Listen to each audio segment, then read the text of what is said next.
Did I get your claim right? We can change the world and introduce a new world spirit in 26 days. If we introduced Hegel's science of logic for this God coherence, and I did edit there, so he was referring to this God coherence. Could you expand on that enough to make that make sense? Yes, guys, thank you for having me on. It's my first time being here. I was actually told by a few people that I needed to come. Twice you guys have crossed my path in the last 2 or 3 weeks from the people that I've been talking to. And so I'm not sure what the format is, but yes, you did a pretty good job on the question there and my claim. And to expand it a little bit more, I ended up, I was studying philosophy for about 20 years now, informally and at university a little bit. And, when you're studying philosophy amongst different religions and a bunch of philosophers and, you're combing through history and you're sensing that there's some kind of essence, something that's reoccurring in anything that actually has truth or is considered a philosophy, right? And it endures in time. I had a profound experience with Hegel in the last couple of years. That experience multiplied by 1,000. And I call it this coherence. And so I realized that when we really truly study Hegel deeply and realize he's not talking meaningless verbiage, what he is saying is so incredibly profound that it literally could change the world and introduce what he calls a new world spirit by this kind of feeling of coherence that his science of logic has when you take it seriously. So after about 3,100 hours, I feel like we can discuss what he actually achieved in his science of logic in such a way that it could probably change the world and unite everybody in an incredible way that most religions call God. Yeah, I don't have 3,100 hours. I don't even have 3,100 seconds. I think we have about 9 minutes, 800 to 1,000 seconds at most. We're willing to go a little over time, but could you crunch the thing? What do I need to learn to understand and believe your claim? What do I need to? What reasons do you have? What knowledge do I need? You need the science of logic. So Hegel wrote this text about 800 pages long, and he maps out in his table of contents the categories that we take for granted every day. And we don't ordinarily think that there's anything special about this at all. Never mind think that this is God, right? This incredibly profound. If you're an atheist, then it's just the truth. And so you look at it and like, well, what's so truthful about this? It's not hitting us in any resonant way that suggests anything incredible. So I think what we have to do is literally just teach people the science of logic in its full breadth, which means in its dialectical speculative nature. And then we can change the world, because all pain in the world is really just misunderstanding of our true natures as pure thought in its dialectical speculative philosophical form. We actually don't have real philosophy right now. That's one of my claims. We don't have real philosophy now. Yeah, we have abstract philosophy, not genuine philosophy. I want you to pretend, just for the sake of argument, that I am better than average on logic.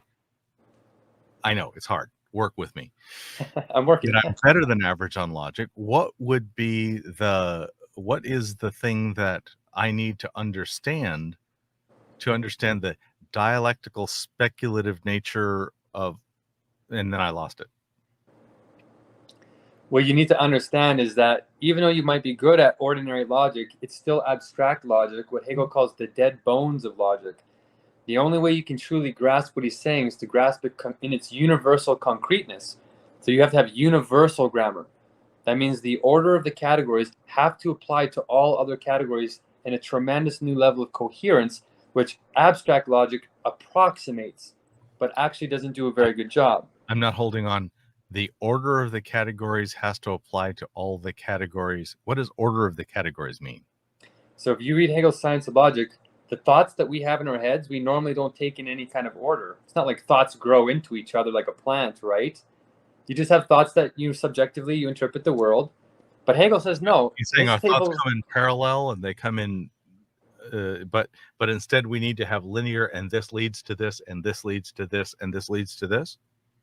Okay, yeah, you have a root thought in your mind. Linear logic, yeah, or conditional logic based on prior somethings. Okay, I have some of that. Do Go you? ahead. Okay, Well, you got some of my I'm kind of understanding. autistic, so I've got that kind of like really tedious thing going on. But assume that I. So could I assume that I already think in terms when I'm trying to think in terms of this, then leads to this, then leads to this? Well, it's very unlikely you have the universal logic because you have to do that with the pure thought categories themselves. And when I read through history, no one even got close to doing that except for Hegel. So if Okay, you and have so been doing it, you're repeating what Hegel has done. But it I'm seems asking really you to kind of do something completely impossible, and that is summarize this thing into a small section. So now I'm going to back away and say, ignore whether I understand it. But one of my tests when I'm trying to find out if somebody knows what they're talking about is I say, tell me your model, explain to me your model, and I keep asking questions until they either say I don't know, which is a great answer, I love that. or I understand enough of what's going on. And either way, at the end of that, I want to say, and now what made you think that was true? So even if I take that thing across the side and I say, I don't even know what you mean, which is true, what convinced you? What was the thing that really made you sure this was true? Coherence. So when I was reading it, the order that he puts the categories makes so much sense that you reapply it to literally everything in your life you've ever experienced, and it makes more sense. It's coherence. And it's a feeling you have in your inner world that corresponds with your outer world, but you can only really feel the coherence in your inner world just with the pure categories themselves. Okay. So we never think, oh, go ahead. No, I was just saying, okay, go ahead, keep going. So in religion, this is why religious people have a hard time articulating their experience of God or this beyond. They're really talking about coherence in the realm of pure thought when the categories are in a special order. That special order is their dialectical order, that where the categories think themselves. Okay, and so the order is really critical, and by order you mean the sequence, and not putting them in an alternate sorting arrangement. The sequence matters, and the sequence itself carries a more powerful algorithm, a more powerful way of thinking. Yes. Okay. It's very efficient because you don't have to memorize all these different combinations. You memorize one order, and it applies to our own thoughts. It applies to everything in nature. It applies to everything in psychology. Everything that we have in epistemology follows this order over and over and over again. So once you memorize it once, you can recognize it everywhere in a tremendous fractal coherence.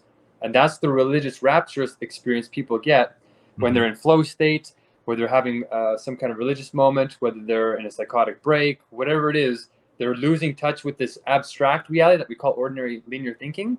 And you get in touch with the true fabric of reality.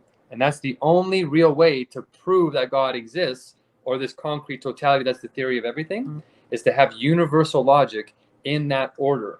And Hegel gives it to us. And if we got people catching on to that, I think in 26 days, we could literally change the entire world, because we would understand the nature of our pure thought for the first time in 3,000 years, and we could actually start cooperating in a higher spirit.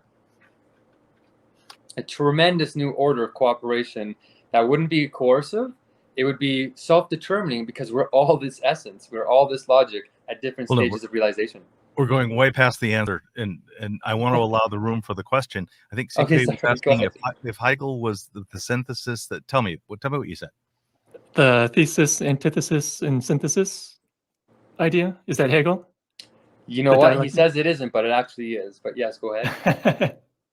No, I love this because I don't know much about Hegel or this philosophy, but I've come to it myself as well through complex systems. And I don't know if you're familiar with Arthur Koestler.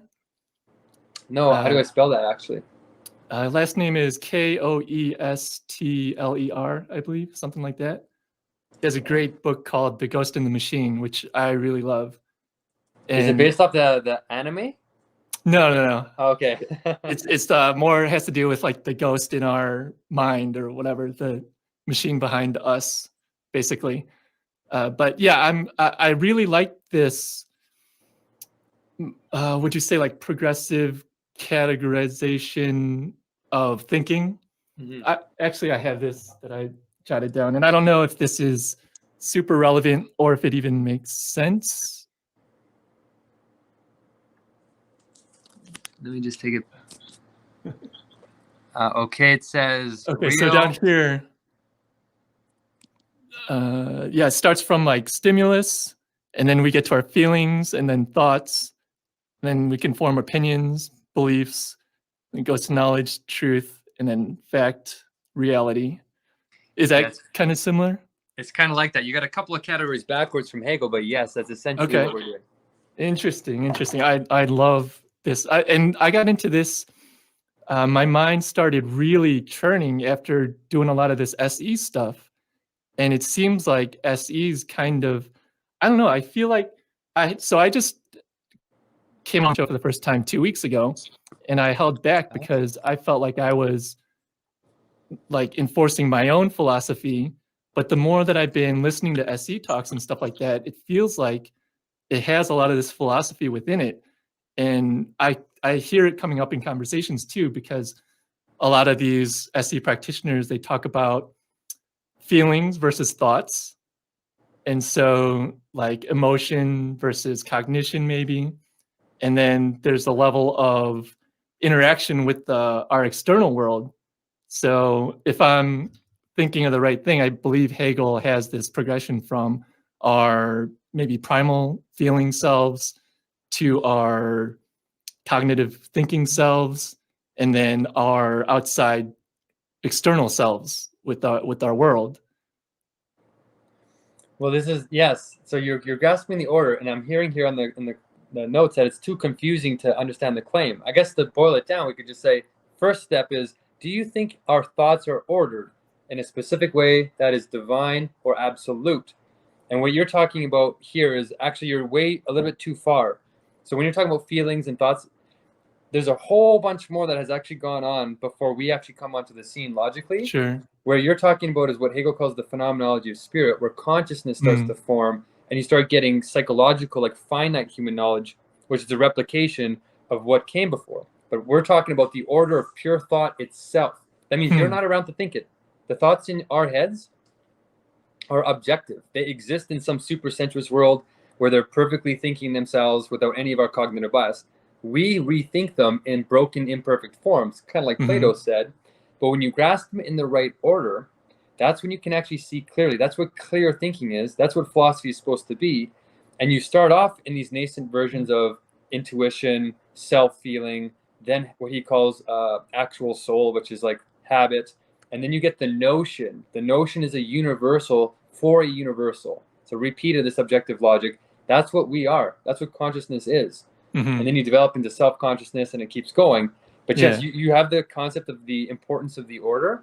And if the audience wants to pick up on this somewhere, it's so weird to think that our categories are already ordered and we are the disordered ones. It's so weird that you can debate that topic and say, no, our thoughts aren't ordered like some kind of plant where you have a first thought that grows into all of our other thoughts. That's crazy, right? I think Hegel's right. I think if we don't do that, we're going to continue to rip ourselves apart and maybe not reach civilization number 2, where we become like a galactic civilization or some kind of new spirit. And I want to say too, this isn't just religious. We're just making sense of what religion was trying to do logically. It's actually pure, genuine philosophy, where you separate sensuousness, particularity, sinfulness, from the pure thoughts themselves. When you grasp this objective logic in its purity, there's no sensuousness there. You can't taste it, touch it, feel it, nothing. This is pure thought in the medium of pure thought, with no thinker except its own self thinking its own thoughts. We are a practical representation of this, but this exists before us. So that's what religion was trying to approximate. But now we're going to do it in a scientific form, which Hegel gives us, in an absolutely profound coherence that modern science is trying to put itself together to achieve. But it never will unless it grasps this order in the universal logic. So what is this order? It's really crazy, but if you just read Hegel's table of contents in the Science of Logic, that's the order. But you can't grasp the profoundness of it because it's moving. It looks like they're separate chapters, but when you read the movements, they're actually speculatively growing into each other in a way that you have to move yourself. They have to become determined by you to become actual. For you to have the coherence, you have to have the realization. That's why it has to be a direct connection within yourself. And he gives you the roadmap to think it yourself. And that's what I'm encouraging people to do now. Is Hegel wasn't reading meaningless verbiage. When you, I don't know, spend a few thousand hours, it actually profoundly changed your life. And I think it's what we need in the world today if we're going to make these big changes very quickly. And I'm willing to teach it for free because I'm very concerned about where we're going in the world. Please take down my email so that you can send me that link, because we need to put this in the description. You're giving me a list. Oh, there's a concrete list. Yes, please. Maybe we have that. So jugglinglessons@gmail.com. Please send me that list and I'll pop it in. I think you gave it to me. Yeah, I can send it to you. Sure. Thank you. So how is this order determined originally? Like not us determining it. Well, it just thinks itself from pure what I think Hegel calls absolute negation. So you can arrive at this place. It's only a formal beginning, though. The system that we're starting is actually always eternal. So it's always complete. So how do you begin eternity logically? It's a paradox, right?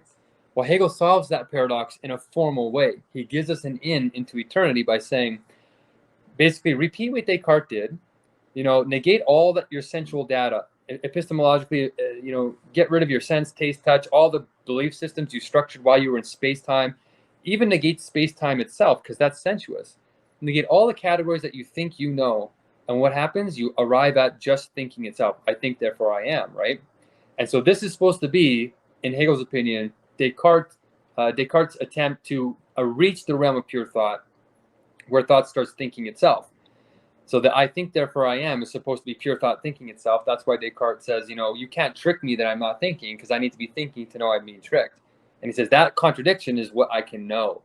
And that's the first moment of like speculative thought that a human being grasps in pure thought. So that's why Hegel says real philosophy, like genuine thought, or not genuine, abstract philosophy began with Descartes.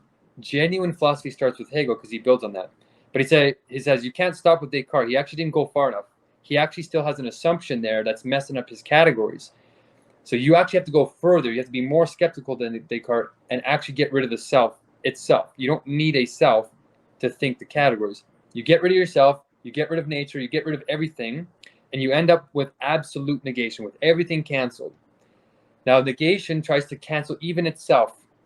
The only thing left to cancel is just canceling itself. So when it goes to try and cancel itself, and this absolute negation, absolute, it ends up in a contradiction, an ontological. You're not even there. This is not subjective.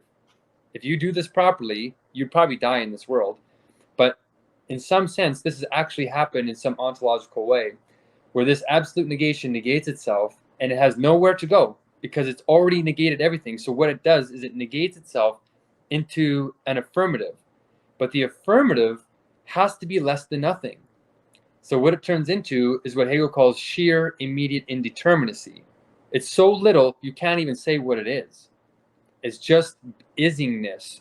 So you know something is there, but you can't say what it is. That's that ineffable Taoist kind of thing that we have, right?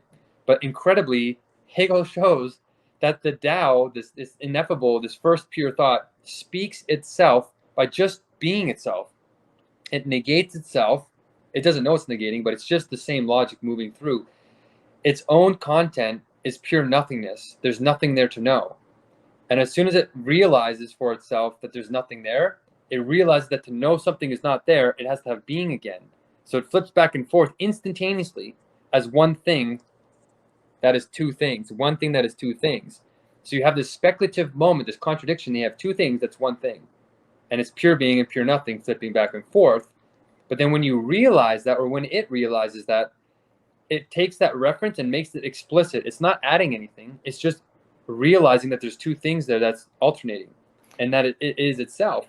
Then it has two of those moments alternating, and that's what pure becoming is. So pure becoming is the sublation of that first abstraction, and then that sublates itself into the first stable thought, which he calls determinate being. So this is just the first couple of categories of pure logic thinking itself purely objectively. And he says it's just following its dialectic, just pure opposites turning into pure opposites. And he says if you can get rid of all your baggage, you can retrace those steps. And he said that's what he did. But he said he kind of cheated because he actually surveyed all of human history 3,000 years of philosophers, and he discovered that this order in our pure thoughts is actually the exact same order in history. It's what he calls spirit is actually developing itself, purifying itself from contingent human history to achieve this reunification back to that order as thinking self. The inward world reunites with it in this coherence, right? So he said he cheated a bit, and he took what categories that he recognized in each philosophy, and that's how he was able to rebuild it. And then he used Aristotle's universal form of reason, the syllogism. He says the syllogism is the universal form of reason. It's the form that you can apply to everything. That's the triad: synthesis, or thesis, synthesis, thesis, antithesis, and synthesis. Mm-hmm. And he says if you do this in a living way, not a dead way, not in this abstract way, but in this right order, he says that's when you know something is scientifically true. And that's where I think we need to begin, is understanding the order. Yeah, I don't know if we have to cut this short, but I can talk about this stuff forever. This is what I'm into, and it's really intriguing. I just want to ask one quick question. Do you find any like crossover with quantum theory? Yeah, actually, quantum theories. Go ahead. Like superposition of the selves and being, and then the coherence. I think Hegel beat us there. I think he beat us there 200 years ago. Yeah. Interesting. It's incredible. It's a pretty. Well, I was going to say it's pretty broad. Like it seems like it would take more than like a 20-minute conversation to really, because I think the thing that people are talking about, I'm connecting some of the pieces too, and I've read Hegel in like snippets. So I think it would be interesting to have more dots connected on this, maybe on a future show or something, if you ever get the opportunity to come back. Yeah, we don't have enough time to actually get to the end of this. Well, maybe I can say a quick word. That's kind of what happens. It's an abundance, right? We're opening a new door. Spiritman, I'm really interested to hear what you have to say, but we really do need to cut this short for today. We appreciate you coming on and sharing your thoughts. Maybe we can try again on another day and get more into why you believe this is true and how you came to this claim and what would change for you if you didn't believe this. But for today, I just wanted to say thank you for participating, and thank you to everyone for chiming in. It was an interesting call-in show. Thank you. Send me that email. I will share it with all the people, because I think one or more of us would really like to set up like a one guest show for this, because this is too broad, too deep. No, one of those terms. For the call-in show, we don't have the time and attention to make it happen. Maybe it's the attention span, like that. Still a great conversation, though. By the way, still totally. I'll message you 100%. I'll send you right away. And I'm actually teaching like a Sessions of Spirit to help people get into it on YouTube. So you can check it out there. I got 20 sessions to help get us into it, but I totally understand, and I would love to come back. Nice. Thank you much. Thank you. Nice to meet you, and with that, thank you all for coming. Thank you, everybody in the audience, for showing up for this